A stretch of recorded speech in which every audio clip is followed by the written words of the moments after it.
பிரியமானவர்களே, இந்த காலை வேளையிலே உங்கள் அனைவருக்கும் அன்பான வாழ்த்துக்களை கூறிக்கொள்கின்றோம். ஆண்டவருடைய கிருபையும் ஆண்டவருடைய சமாதானமும் நம்மில் பெருகுவதாக. இந்த நாளின் திருச்சபை நமக்கு தந்த தலைப்பு சிறுவர்கள். கடந்த ஞாயிற்றுக்கிழமையிலே குடும்பம், திருமணம், கடவுளின் ஆசீர்வாதம் என்று நாம் பார்த்தோம். குடும்பங்களை தருகின்ற ஆண்டவர் குடும்பங்களிலே குழந்தைகளை அருளி செய்கின்றார். அது கடவுள் அருளும் ஈவு என்று வேதம் சொல்லுகிறது. சங்கீதம் 127:4 விதமாக சொல்லுகிறது, இதோ பிள்ளைகள் கர்த்தரால் வரும் சுதந்திரம், கற்பத்தின் கனி அவரால் கிடைக்கும் பலன். 128 சங்கீதம் 3வது வசனம் இவ்விதம் சொல்லுகிறது, உன் பிள்ளைகள் உன் பந்தியை சுற்றிலும் ஒலிவ மர கன்றுகளைப் போல் இருப்பார்கள். நானும் என் வீட்டாருமோ வென்றால் கர்த்தரையே சேவிப்போம். யூத குடும்பத் தலைவன் காலையில் எழுந்தவுடனே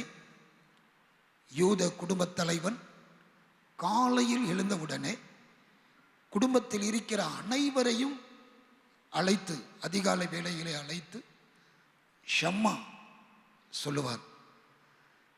ஒரு இறை வார்த்தையை பிள்ளைகள், குடும்பத்தார் அறிந்து கொள்ள ஒரு ஷம்மா சொல்லுவார்.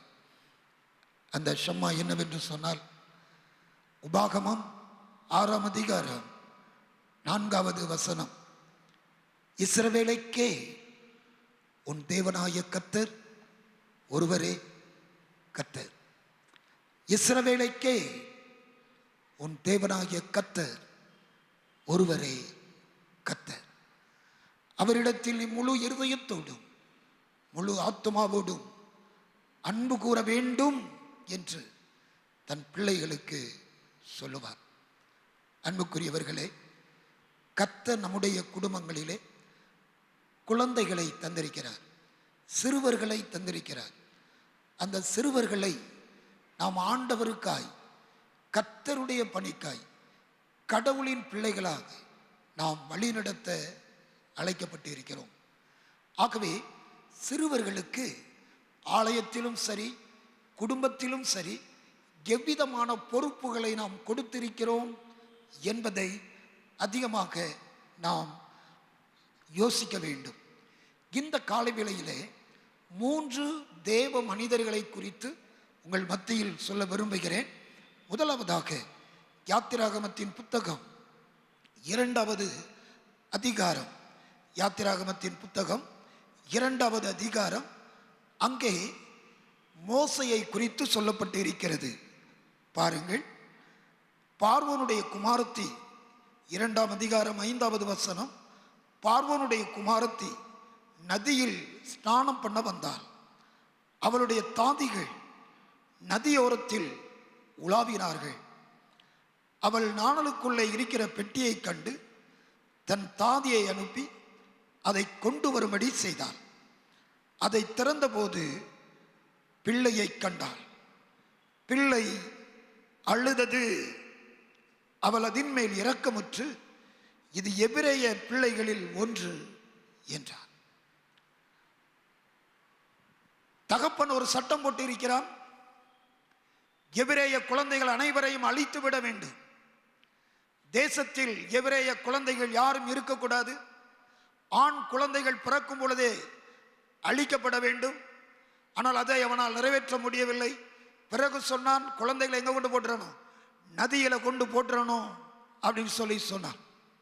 இங்கே மோசையினுடைய தாய் நாணல் பெட்டிக்குள் வைத்து, அங்கே நதியோரமாக அங்கே குழந்தையை வைத்து, குழந்தைக்கு என்ன நடக்கப் போகிறது என்பதை அங்கே பார்ப்பதற்கு தமக்கையை அங்கே வைத்திருப்பதை நாம் பார்க்கின்றோம்.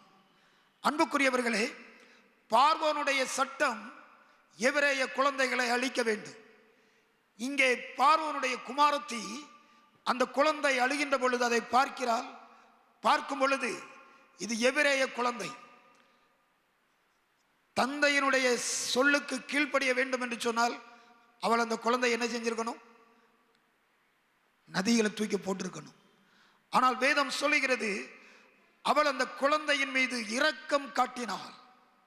இரக்கம் காட்டின பொழுது அங்கே நடைபெறுகின்ற காரியம், அங்கே குழந்தையினுடைய தமக்கை பார்வோனின் குமாரத்தியை நோக்கி, உமக்கு இந்த பிள்ளையை வளர்க்கும்படி எபிரேய ஸ்திரீகளில் பால் கொடுக்கின்ற ஒருத்தியை நான் போய் உங்களிடத்தில் அழைத்து கொண்டு வரட்டுமா என்று கேட்கிறார். அன்புக்குரிய ஆண்டவருடைய பிள்ளைகளே, மோசே நதியில் போடப்பட வேண்டியவன். மோசே நதியில் அங்கே தன்னுடைய வாழ்வை முடித்து அங்கே குரு இல்லாமல் போகக்கூடிய ஒரு காலகட்டத்திலே கடவுள் மோசைக்கான அந்த வாழ்வின் ஆதாரத்தை கொடுத்து நாணல் பெட்டிக்குள் அந்த தாய் வைத்து அந்த குழந்தையை பாதுகாத்து வைத்திருக்கிற அந்த சூழலிலே கர்த்தர் பார்வோனுடைய மகளுடைய உள்ளத்தை தொட்டார். பார்வோன் சட்டத்தை போட்டான், கடினமானவன். எபிரேய சந்ததியையும் எபிரேயருடைய குலத்தையும் அழிக்க வேண்டும் என்பது பார்வோனுடைய திட்டம். தந்தையின் திட்டத்திற்கு அவள் கீழ்ப்படியாமல், தந்தையின் திட்டத்திற்கு அவள் செவி கொடுக்காமல், அங்கு அந்த எபிரேய குழந்தை என்று தெரிந்தும் அதை அவள் இரக்கமுற்று கரிசனை கொண்டு அந்த குழந்தையை வளர்ப்பதற்கான முயற்சியை செய்கிறாள். அன்புக்குரிய ஆண்டவருடைய பிள்ளைகளே, மோசே பாருங்கள், அங்கே எபிரேய குழந்தை தன் தாயினிடத்திலே அவன் கொடுக்கப்படுகிறான். அங்கே பார்வோனுடைய குமாரத்தி சொல்லுவாள், எனக்காக இந்த குழந்தையை வளர்த்துவிடு, எனக்காக இந்த குழந்தையை வளர்த்துவிடு. பாருங்கள், அங்கே மோசையின் தாய் மோசையை வளர்க்கிறான். மோசே தன்னுடைய தாயின் மடியில் வளரும் பொழுதே ஆன்மீகத்தை கற்றுக்கொண்டிருப்பார், இறை அன்பை கற்றுக்கொண்டிருப்பார், எபிரேயர்களுடைய தெய்வத்தின் மகத்துவங்களை அறிந்திருப்பார். ஆகவே தான் எபிரேயரில் வாசிக்கின்ற பொழுது மோசே பார்வோனுடைய குமாரன் என்று அழைக்கப்படுவதை காட்டிலும் தன் ஜனங்களோடு துன்பத்தை ஏற்றுக்கொள்வது மேலான பாக்கியமாக எண்ணினான். யூத பெண்மணி பழைய காலங்களிலே வேத வல்லுநர்கள் சொல்லுகிறார்கள், குழந்தை பால் மறப்பதற்கு கிட்டத்தட்ட 11 ஆண்டுகள் வரை மடியில் போட்டு வளர்ப்பார்களாம். அப்படி வளர்க்கும் பொழுது அவர்கள் செய்கின்ற ஒரு காரியம், காதுகளின் வழியே கடவுளின் அற்புதத்தையும், கடவுள் தங்களுக்கு செய்த அதிசயத்தையும், கடவுள் தங்களுடைய மூதாதையரை எவ்விதமாக வழிநடத்தி வந்தார் என்பதையும் அந்த குழந்தை பருவத்திலேயே கடவுளின் அன்பை பிள்ளைகளுக்கு சொல்லி கொடுத்து விடுவார்கள். மோசைக்கு அவனுடைய அம்மா நிச்சயமாக செஞ்சிருக்கணும், சொல்லி கொடுத்திருக்கணும். ஆன்மீகத்திலே மோசே வளர்க்கப்பட்டான். தாயின் வீட்டிலே, தாயின் வீட்டிலே மோசே ஆன்மீகத்தை கற்றுக்கொண்டார். கடவுளின் மகத்துவத்தையும், நாம் கடவுளின் பிள்ளை என்கின்ற ஒரு உன்னதமான காரியங்களையும் மோசே தன்னுடைய வீட்டில் கற்றுக்கொண்டான். பிறகு மோசே பார்வோனுடைய வீட்டிலே கொண்டு அங்கே விடப்படுகிறான். விடப்படுகின்ற பொழுது அங்கே நடக்கின்ற காரியம், அங்கே அவனுக்கு எல்லா சகல கலைகளும் கற்றுக் கொடுக்கப்படுகிறது.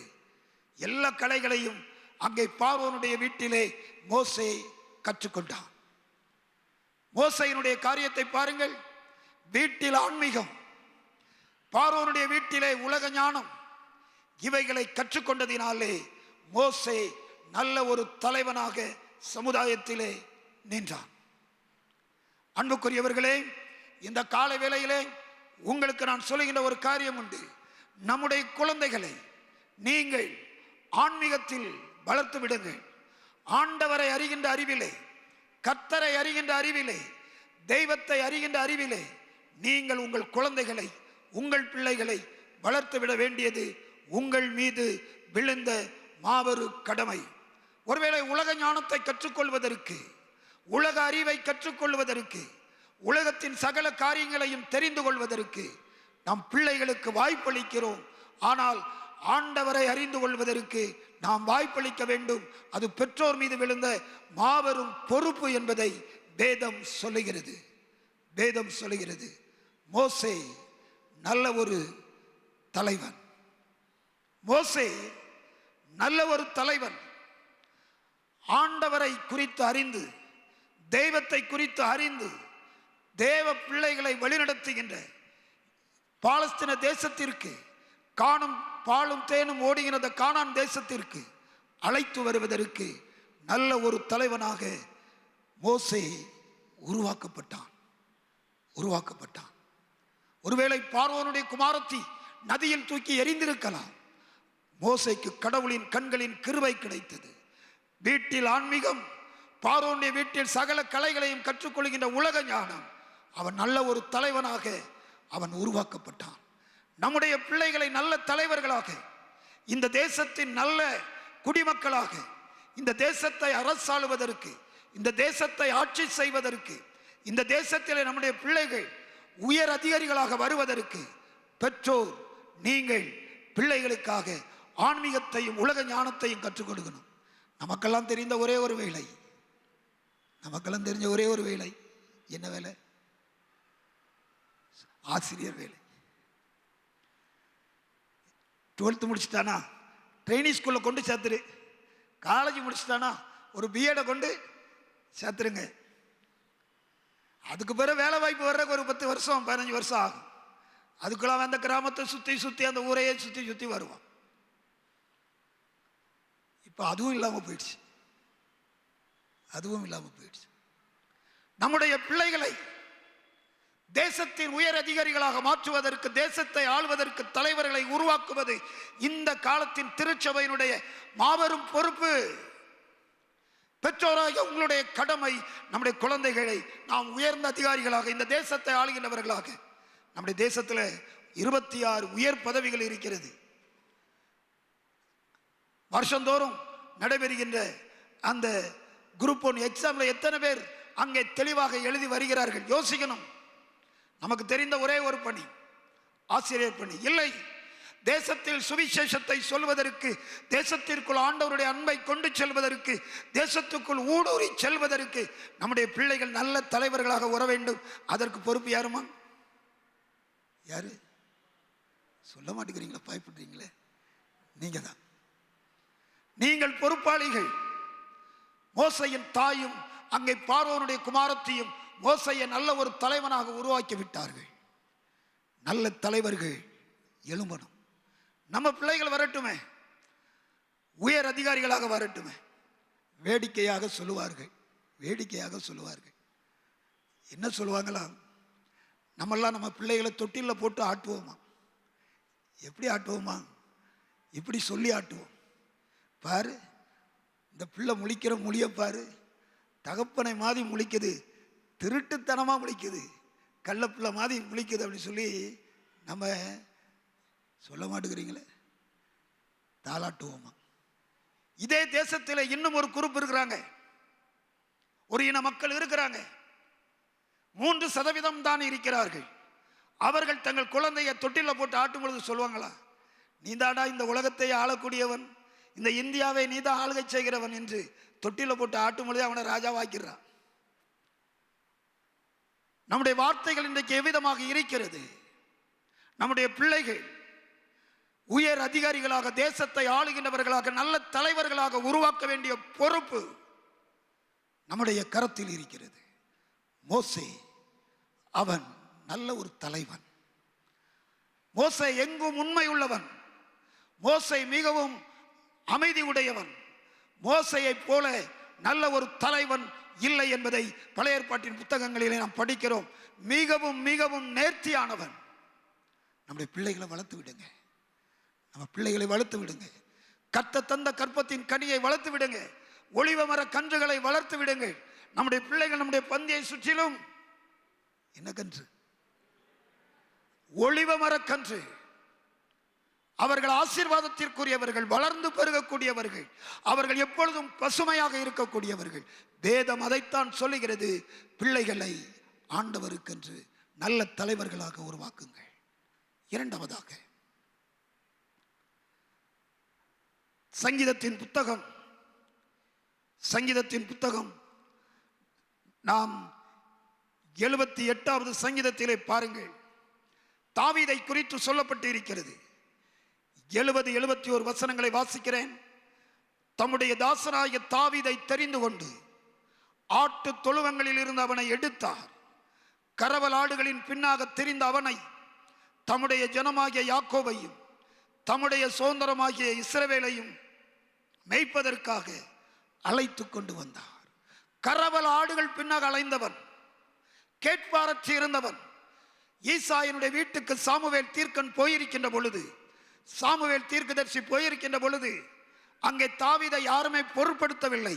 அற்பமாக எண்ணப்பட்டவன், கரவல் ஆடுகளின் பின்னாக சென்றவன். கர்த்தர் தமது மந்தையை மேய்ப்பதற்கு, தம்முடைய ஜனங்களை ஆள்கை செய்வதற்கு அங்கே தாவீதை அரசனாக உயர்த்தினார். அரசனாக உயர்த்தினார். எவ்வளவு பெரிய பாக்கியம்! அற்பமா எண்ணக்கூடாது. நம்முடைய குழந்தைகளை நாம் அற்பமா எண்ணக்கூடாது. நம்முடைய பிள்ளைகளை நாம் அற்பமாக எண்ணாமல், அவர்கள் ஆண்டவரால் அழைக்கப்பட்டு அவர்கள் இந்த உலகத்தை ஆளுகின்ற ராஜாக்கள் என்பதை நீங்கள் புரிந்து கொள்ள வேண்டும். நீங்கள் புரிந்து கொள்ள வேண்டும். கர்த்தருக்கென்று வளர்த்து விடுங்கள். ஆண்டவருக்கென்று பிள்ளைகளை வளர்த்து விடுங்கள். அவர்கள் அரசர்களாக மாறட்டும். பாபிலோன் தேசத்திற்கு தானியேல் கூட்டாளிகளும் போனார்கள். அங்கே இருக்கின்ற எந்த ஒரு தீமையான காரியத்தினாலும் தங்களை கரைபடுத்திக் கொள்ளவில்லை. கரைபடுத்திக் கொள்ளவில்லை. அவர்கள் கர்த்தரோடு இருந்தார்கள். கர்த்தர் அவர்களோடு இருந்தார். தங்களை கரைபடுத்தவில்லை. தேசத்திலே உயர்ந்த பிரதானிகளாக உயர்த்தப்பட்டார்கள். அந்நிய தேசத்து ராஜா அவர்களை கண்டுகொண்டான். அவர்களை உயர்ந்த அடைக்கலத்தில் வைத்தான். ஆளுகை செய்ய பிறந்தவர்கள், சாதிக்க பிறந்தவர்கள் நம்முடைய குழந்தைகள். நம்முடைய குழந்தைகள் சாதிக்க பிறந்தவர்கள். வளர்த்துவிட வேண்டிய பொறுப்பு நம்மிடத்தில் இருக்கிறது. இள வயதிலே நீங்கள் வளர்த்து விடுங்கள். வளர்த்து விடுங்கள். அன்புக்குரிய ஆண்டவருடைய பிள்ளைகளை, ஆண்டவருக்கென்று, ஆண்டவருடைய பணிக்கென்று இந்த உலகத்தை ஆளுகை செய்வதற்கு நம் குழந்தைகளை வளர்த்து விட வேண்டிய பொறுப்பு உங்களிடத்தில் இருக்கிறது. சிறியர்களை அற்பமாய் எண்ணாதிருங்கள். தாவீது தானே என்று அவனுடைய வீட்டில் அற்பமாய் நினைத்தார்கள். கரவல் ஆடுகளின் பின்னாலே சென்ற தாவீது, கடவுள் அவனை அந்த தேசத்து மக்களை ஆளுகை செய்கின்ற ஒரு அரசனாக, இஸ்ரவேலின் அரசனாக அவனை உயர்த்தினார். இன்னைக்கும் நீங்க இஸ்ரவேல் தேசத்துக்கு போனீங்கன்னா தாவீதுக்கு தான் முதல் மரியாதை. நீங்க போனீங்கன்னா தாவீதை குறித்து பேசாம இருக்க மாட்டாங்க. தாவீதின் கோட்டை, தாவீதினுடைய காரியம், தாவீதினுடைய அனைத்து காரியங்களை குறித்து மிகவும் நேர்த்தியாய் அந்த யூத மக்கள் பேசிக்கொண்டே இருப்பார்கள். தாவீதின் வேர் கிறிஸ்து. அன்புக்குரிய ஆண்டவருடைய பிள்ளைகளே, நம்முடைய பிள்ளைகள் ஆளுகை செய்ய பிறக்கட்டும். ஆளுகை செய்ய பிறக்கட்டும். உயர் பதவிகளில் வரட்டும். ஆண்டவருக்கு பிரியமான காரியங்களை செய்வதற்கு அவர்களை உற்சாகப்படுத்துங்கள். பிள்ளைகளை அற்பமாய் எண்ணாதிருங்கள். எத்தனை வீட்டில் பிள்ளைகளுடைய சொல்ல கேட்குறோம்? பெற்றோர் சும்மா இருடா. சில நேரங்களில் கிராமங்களில் நான் பார்க்கறது உண்டு. ஏதாவது விசேஷத்தை கூட்டம் நிறையா வந்துடும். ஆலயத்தில் இருக்கிறதுக்கு இடம் இருக்காது. பெரியாள் வருவாங்க அங்கே இருந்து, ஏய் பசங்களா நீங்கள்லாம் என்ன பேருங்க, வெளியே போய் உட்காருங்கடா. அவன் இதான் சமையன்னு சொல்லி அப்படியே என்ன செஞ்சிருவான், போயிடுவான். குழந்தைகளுக்கு முதலிடம் கொடுங்கள். வீட்டிலும் சரி எங்கும் சரி அவர்களை நேசியுங்கள். அவர்களுக்கு ஆண்டவருடைய அன்பை கற்றுக் கொடுங்கள். அவர்களை வளர்த்து விடுங்கள். அவர்களை வளர்த்து விடுங்கள். அன்புக்குரிய ஆண்டவருடைய பிள்ளைகளை, ஏலியினுடைய பிள்ளைகளை ஏலி வளர்க்க மறந்து விட்டார். தன் வீட்டில் தன்னோடு இருந்த சாமுவேலை வளர்த்தார். ஆனால் தன்னுடைய பிள்ளைகளை வளர்க்க மறந்து விட்டார். ஏலி பிள்ளைகளுடைய காரியங்கள், காணிக்கைகளினாலும் மற்ற தான தர்மங்களினாலும் அவர்கள் செய்த பாவங்கள், அக்கிரமங்கள் மன்னிக்கப்படுவதில்லை. சின்ன சாமுவேல் ஏலியின் அருகாமையில் வளர்ந்தான். அவன் வீட்டில் உள்ள பிள்ளைகள் கர்த்தரை அறியவில்லை. ஜாக்கிரதையா இருக்கணும். ஆண்டவரை அறிந்து கொள்வதற்கு பிள்ளைகளை வளர்த்து விடுங்கள்.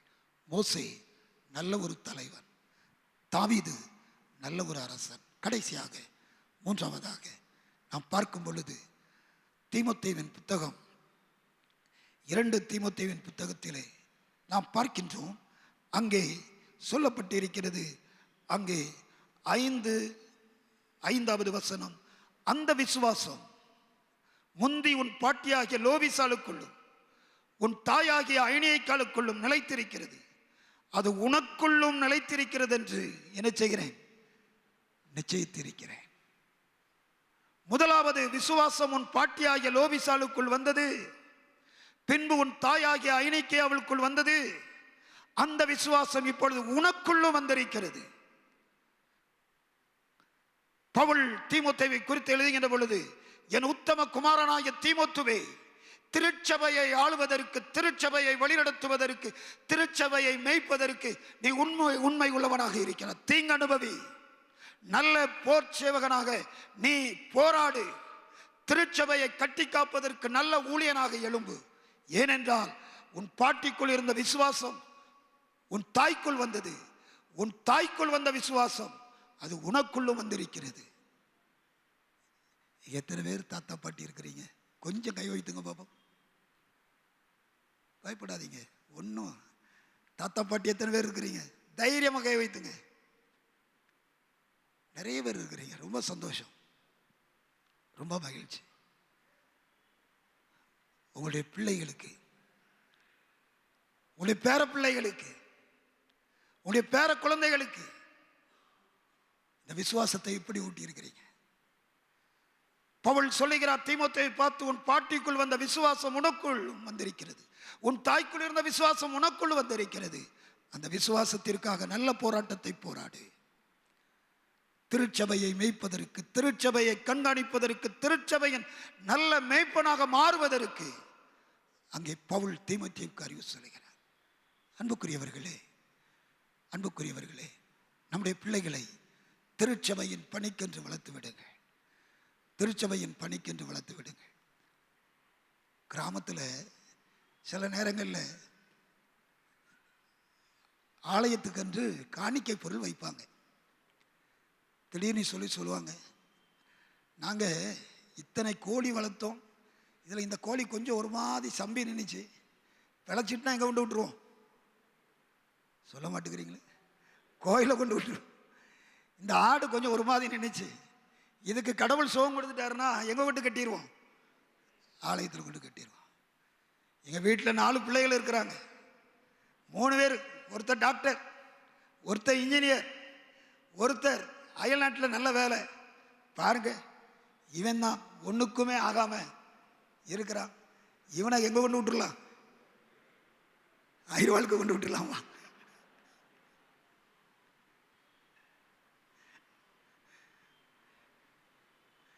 முதல் தரமானதை ஆண்டவருக்கென்று கொடுங்கள். தீமோத்தேயுவுக்குள் இருந்த அந்த விசுவாசம், தீமோத்தேயுவுக்குள் இருந்த அந்த விசுவாசம், தாய்க்குள்ளும் பாட்டிக்குள்ளும் இருந்த விசுவாசம் அவனை நல்ல ஒரு போர் சேவகனாக அங்கே மாற்றியது. அன்புக்குரியவர்களே, இன்றைக்கு திருச்சபையிலும் சரி, நாட்டிலும் சரி, சிறுவர்கள் எப்படி இருக்கிறார்கள் என்பதை நாம் பார்க்க வேண்டும். இன்றைய சிறுவர்கள் எந்த நிலையில் இருக்கிறார்கள் என்பதை நான் ஒரு சில பிக்சர்ஸ் மூலமா உங்களுக்கு சொல்ல நான் விரும்புகிறேன்.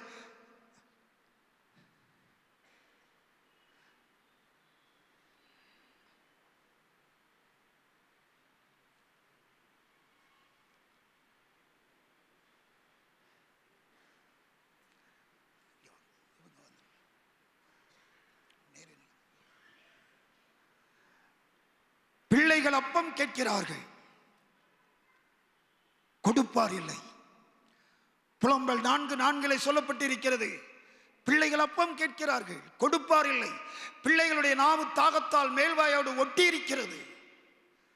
உன் தெருக்களின் வீதிகளில் மூச்சித்து கிடைக்கிற உன் பிள்ளைகளுடைய பிராணனுக்காக கடவுளிடத்திலே நீ உன் ஜெபத்தை ஏறிடு. சீயோன் குமாரத்தியை மதியளவு கண்ணீர் விடு. பிள்ளைகள் அப்பம் கேட்கிறார்கள், ஜீவப்பமாகிய கிறிஸ்துவை தேடுகிறார்கள். அப்பம் கொடுக்கிறதுக்கு யாரும் இல்லை. கிறிஸ்துவை தேடுகின்ற குழந்தைகளுக்கு கிறிஸ்துவை கொடுப்பதற்கு ஆட்கள் இல்லை.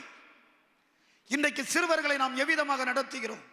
என் அன்புக்குரிய தாயே, என் அன்புக்குரிய தந்தையே, என் அன்புக்குரிய சகோதரனை சகோதரியே, நம்முடைய பிள்ளைகள் அப்பம் கேட்கிறார்கள். லட்சக்கணக்கான குழந்தைகள், நூற்றுக்கணக்கான குழந்தைகள் தெருக்களிலும் வீதிகளிலும் கடவுளின் அன்பை அறியாமல் வாழ்ந்து கொண்டிருக்கிறார்கள். யார் அப்பம் கொடுப்பது? யார் அப்பம் கொடுப்பது?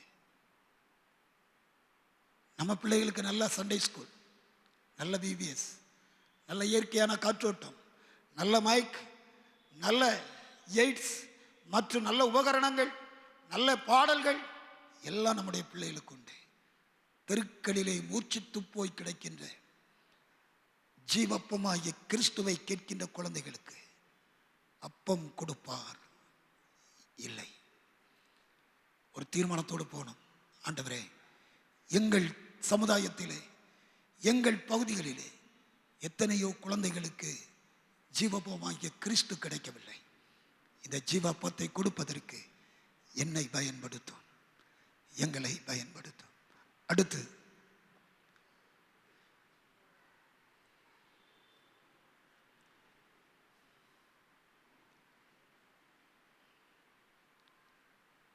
இன்றைய சிறுவர்களுடைய நிலை சமுதாயத்திலே பாருங்கள்.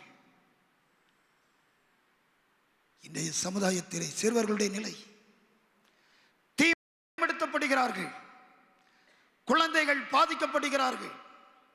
சிறுவர் சிறுமியர் இன்றைக்கு சமுதாயத்திலே பலவிதமான தீமைக்கு அடிமையாகி போய்விட்டார்கள்.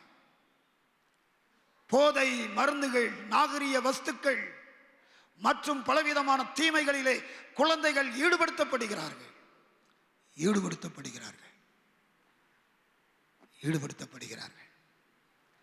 துணிகரமாக இன்றைக்கு குழந்தைகளை, சிறுவர்களை சமுதாய தீமைகளுக்கு பயன்படுத்துகின்ற கூட்டம் எத்தனை இருக்கிறது? எத்தனை கூட்டங்கள் குழந்தைகளை தீமைக்காக பயன்படுத்தி கொண்டிருக்கிறார்கள். ரொம்ப ஜாக்கிரதையா இருக்கணும். குழந்தைகளுடைய நிலை சமுதாயத்தில் இவர்களுக்காக யார் யார் சிந்திப்பது? இவர்களுக்காக யார் பரிதவிப்பது? யார் இவர்களுக்காக பரிதாபம் கொள்ளுவது? யார் இவர்களுக்காக பரிதாபம் கொள்ளுவது?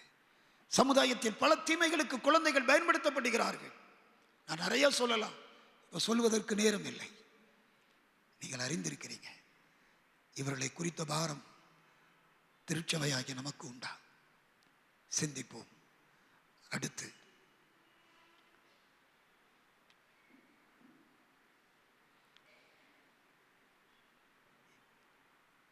இன்றைய கிறிஸ்தவத்தின் நிலை இதுதான். இன்றைய கிறிஸ்தவத்தின் நிலை. நான் இயேசுவை அறிந்திருக்கிறேன். என்னை சுத்தி என்ன நடந்தாலும் பரவாயில்லை. பாருங்கள், சிலுவையின் முன்னே உலகம் ஏன் பின்ன நான் ஆண்டவரை அறிந்து கொண்டேன். நான் கிறிஸ்தவன், நான் நல்ல ஒரு கிறிஸ்தவன். கடவுளுக்கும் எனக்கும் தொடர்பு உண்டு. நான் வாழ்கின்ற சமுதாயத்தில் மற்றவர்களோடு எனக்கு எப்படி தொடர்பு இருக்கிறது? பிறரை குறித்து எனக்கு அக்கறை இல்லை. நான் நல்ல கிறிஸ்தவன். சிலுவையின் முன்னே நான் என்ன செய்ய மாட்டேன். அந்த பாட்டு வேற பாட்டு, அந்த பாட்டு இங்கே என்ன செய்யாது, செல்லாது. நான் கிறிஸ்துவின் பின்னை போக துணிந்தேன், பின்னோக்கை நான், அது வேறு இது வேறு. இன்றைக்கு கிறிஸ்தவம் இந்த நிலையில் தான் இருந்து கொண்டிருக்கிறது. சமுதாயத்தையும் சமுதாயத்தில் வாழ்கின்ற சிறுவர்களையும் அக்கறையற்ற கிறிஸ்தவம் இன்றைக்கு.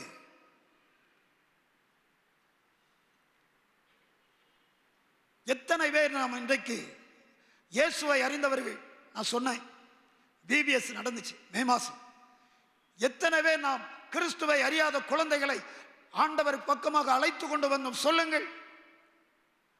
நம்முடைய சென்டர்ல சிறப்பா அஸ்போன் ஸ்கூல்ல நடந்த அந்த மார்க்கெட் பகுதியில் நடந்த அந்த சண்டே ஸ்கூல்ல, அஸ்போன் ஸ்கூல்ல நடந்த 160க்கு மேற்பட்ட கிறிஸ்துவை அறியாத குழந்தைகள். எனக்கு ரொம்ப சந்தோஷமா இருந்துச்சு. நம்ம தம்பிமார் இந்த சுத்தி இருக்கிற எல்லா கிராமத்துக்கும் போய் கிறிஸ்துவை அறியாத குழந்தைகளை ஆட்டோவில் வச்சு அழைச்சிட்டு வந்து அங்க ஒரு நாள் முழுசும் 6 நாட்கள் அவர்களை தங்க வச்சு காலையில் அழைச்சிட்டு வராங்க, சாயங்காலம் கொண்டு விடுவாங்க. இன்றைக்கு நாம் எத்தனை பேர் இங்கே ஆண்டவரை அறிந்து கொண்டு சந்தோஷமாக ஆராதித்துக் கொண்டிருக்கிறோம்? நான் கிறிஸ்துவை அறிந்தவன், ஆனால் என்னை சுற்றிலும் இருக்கின்ற உலகத்தையும் சிறுவர்களையும் குறித்து நான் சிந்திக்காமல் இருக்கிறோம். யோசிப்போம். யோசிக்க வேண்டிய காரியம். அடுத்து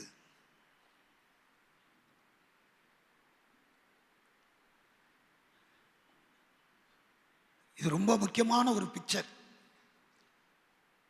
இதை நம்ம எல்லாரும் சிந்திக்கக்கூடிய ஒரு பிக்சர், சிந்திக்கக்கூடிய ஒரு படம். இன்னைக்கு நிறைய பேர் வெளிநாட்டுக்கு போயிட்டு வருவாங்க. லண்டன்லாம் பெரிய பெரிய சர்ச்சஸ் எல்லாம் அது கடையாக மாறிடுச்சு, மாலாக மாறிடுச்சு, தியேட்டராக மாறிடுச்சு, அது ஷாப்பிங் காம்ப்ளெக்ஸாக மாறிடுச்சு. ரொம்ப சந்தோஷமாக சொல்லுவாங்க. ஒரு காலத்திலே ஜான் வெஸ்லியின் காலத்திலே பல லட்சம் மக்கள் கூடிய ஆலயங்கள் இன்னைக்கு ஷாப்பிங் மாலாக போயிடுச்சு. அடுத்து சொல்லுவாங்க, நாங்கள் அமெரிக்காவிலேருந்து வர்றோம், நாங்கள் லண்டன்லேருந்து வர்றோம், நாங்கள் அயர்லாந்துலேருந்து வர்றோம், நாங்கள் அங்கேருந்து வருகிறோம். அங்கே யார் கோயிலுக்கு வருவாங்க தெரியுமா? ஆலயத்துக்கு வருவாங்க தெரியுமா? 90 வயசுக்கு மேலே ஒன்றும் செயல்படப்பட முடியாத ஒரு 4-5 தாத்தா பாட்டி அங்கங்கே உட்கார்ந்துருப்பாங்க.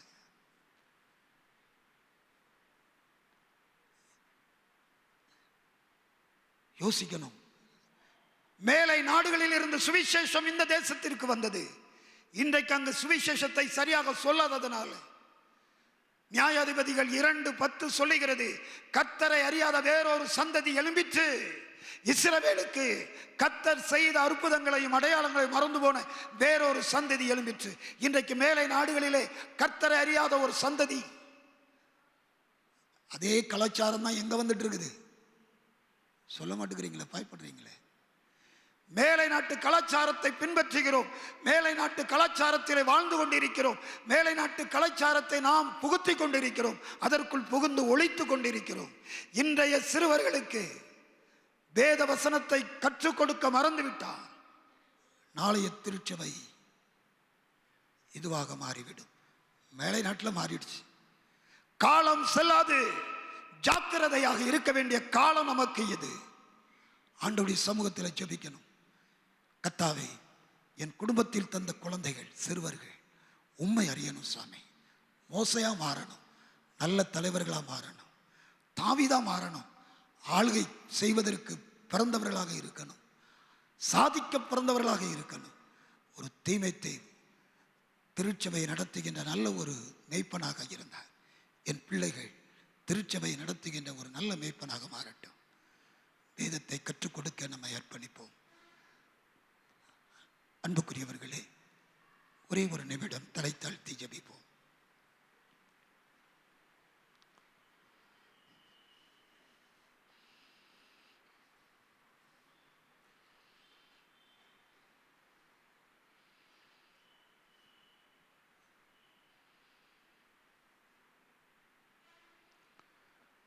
ஒப்பு கொடுத்தீரையா உம்மையே எனக்காக, உலகின் இரட்சகரே, உன்னத பலியாக ஒப்பு கொடுத்தீரையா என்னையே உம்மையே எனக்காக, உலகின் இரட்சகரே, உன்னத பலியாக எங்களை வாழ வைக்க சிலுவையில் தொங்கினீரே, எங்களை வாழ வைக்க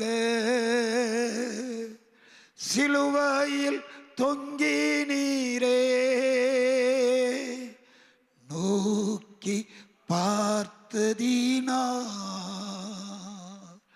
பிழைத்து கொண்டோமையா, நாங்கள் நோக்கி பார்த்ததினால் பிழைத்து கொண்டோமையா, ஒப்பு கொடுத்தீரையா உம்மையே எனக்காக, உலகின் இரட்சகரே, உன்னத பலியாக. ஒரு தீர்மானம் எடுப்போம். கர்த்தாவே, எங்க குடும்பத்தில்